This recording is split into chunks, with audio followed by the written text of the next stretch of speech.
Hi, this is David Loving. Welcome to my channel. I know some of you have probably seen my live performance videos and some of my lyric videos that I've posted on here. I wanted to try something different today. I want to show you how to play one of my songs, and I just released a live performance video of this song, which is called It's Easy. It's going to be on a forthcoming album of mine. But I want to talk about how I perform this song live when I'm performing at a coffee shop or a brewery or some of the small gigs that I perform with just me and a guitar, and how to approach arranging a song for a solo performance. So, I'm going to teach you my song, It's Easy. If you want to see the live performance video of it, the link is down in the description. The progression at first is pretty simple and straightforward. We're going to be using G chords. I'm actually tuned down a half step, so if you're going to be playing along and following along with me, you'll need to tune down. But you can play this song in standard tuning and it'll sound fine, and in fact it may sound better if your voice is a little higher than mine is. So, our basic progression is just G, D, E minor, C. This is the basic progression for the verse. G, D, E minor, C. Something in the way you look at me,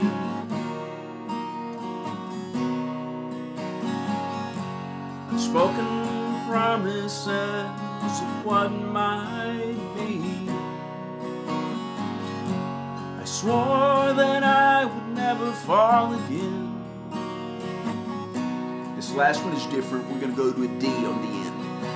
But I feel my grip begin to slip, and then ended on a D7, actually. So again, that's 3 times through: G, D, E minor, C, and then that 4th time, G, D, D7. Now, if you've watched the live performance video, you know that that isn't exactly how I play it. That's a good starting place, and that's how I started when I was first writing the song and the first few times I performed it. But the way I actually play it is a little subtly different than that. When I'm playing the D, instead of playing a D, I actually move the bass note so that it's an F sharp. So if you think about it, our progression, we start on the G, and our bass note is this G, 3rd fret, 6th string.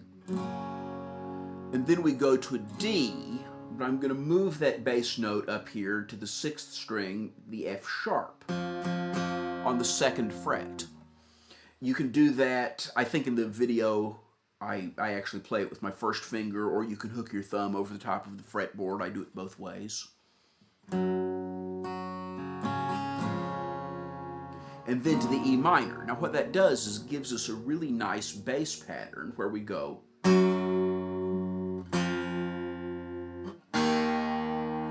walk down instead of jumping to that D.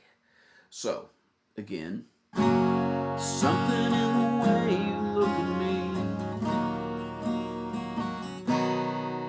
Then we go to the C, and there's a little walk that takes us back to the G. It's what's sometimes called a turnaround that takes us back to the G.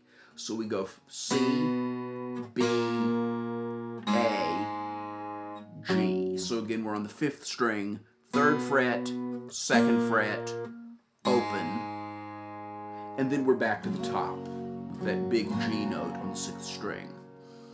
So, something in the way you look at me. Turn around. Unspoken promises of what might be. Now, again, if you've watched the live performance video linked in the description, you'll know that I actually don't strum it quite like that either. I do what's called an arpeggio, which means literally a broken chord. Instead of a strum, we play individual strings, something like this.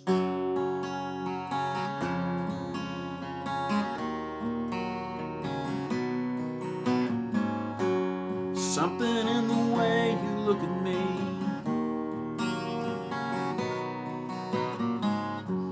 Unspoken promises of what might be. Swore that I a fall again. But I feel my grip begin to slip, and then... And that brings us to the chorus. Now, the chorus begins in the same way the verse does. It's that same G, D, E minor, C. And again, we're going to use the F sharp bass on the D, so it's easy.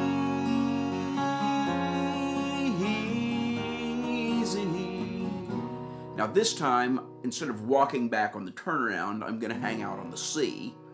All I have to do is fall goes to an E minor 7. If this is a chord you don't know, it's one you should learn. It's a great flexible chord. The second finger is fretting the 5th string on the 2nd fret, and my pinky finger is fretting the 2nd string on the 3rd fret. It's a really pretty open chord, gives us just a little bit of dissonance to make it a little more interesting. So again, all I have to do is fall E minor 7 to an A minor 7. All I have to do is fall, nothing difficult at all, and it's easy.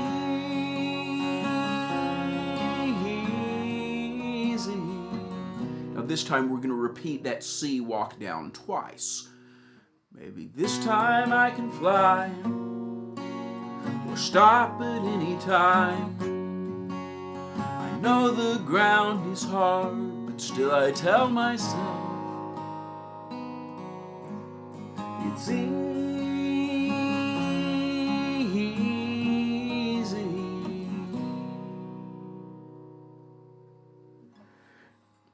Now, another thing I'd call your attention to, let's do that C walk down a couple of times. Maybe this time I can fly, or stop at any time.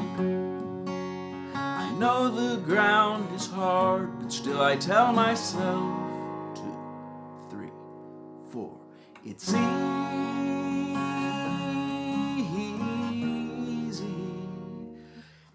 It's okay to just strum a chord and let it ring. And that sometimes, I find especially beginner players feel like they need to keep constantly strumming, constantly strumming, constantly strumming. Well, you don't.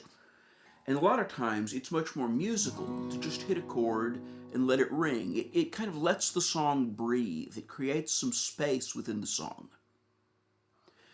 Another thing, and a closely related idea to keep in mind if you're arranging a song for solo guitar, is the idea of dynamics.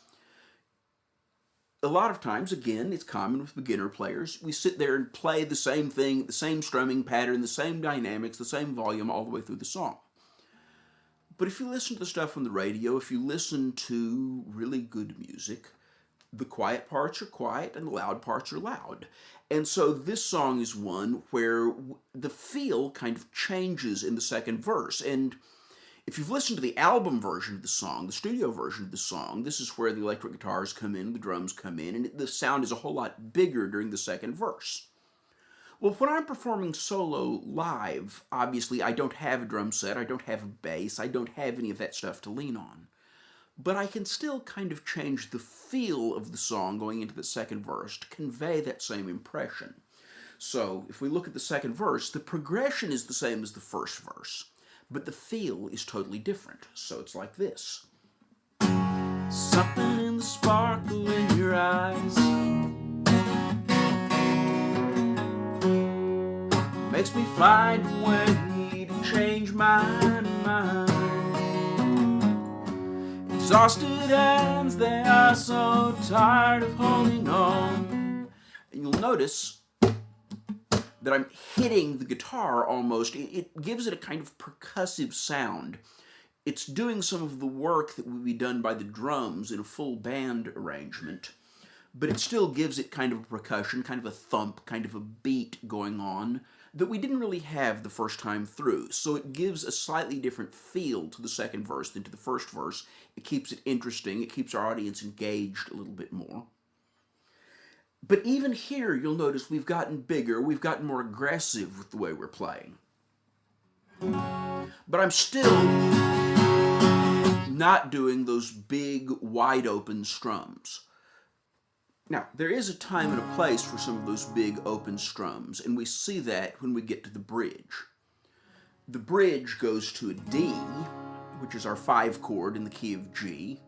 If you're interested in me making a video about how we number chords in what's called the Nashville numbering system, drop a note in the comments and I can make a video on that. Anyway, our bridge goes to the 5 chord in the key of D, which is the key of G, which is a D chord. And we are going to strum a little more open here, but again, try to leave space in the song, try to leave a feel for the music in the song. Rushing wind blow past outside, we're falling into space, and then I find, and again, let it ring, let the song breathe, let it go on for longer than is comfortable some of the time, before you come back in with that final chorus.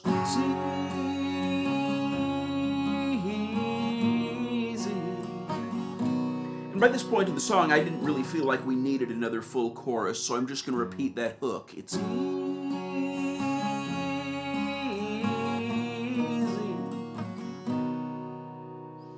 And I repeat that several times, and this is one of those advantages of playing solo guitar, of not playing with a band, is that I can milk those pauses for a little bit longer. You can listen to the way it reverbs within the room.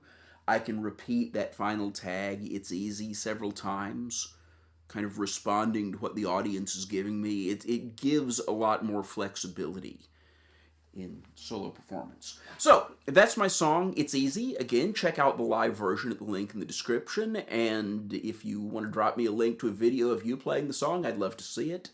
And thanks for watching, and I hope to see you again soon. If you enjoyed this lesson-style video content, please let me know. Drop a like or a subscribe or a comment down below. Thanks, and I'll see you soon.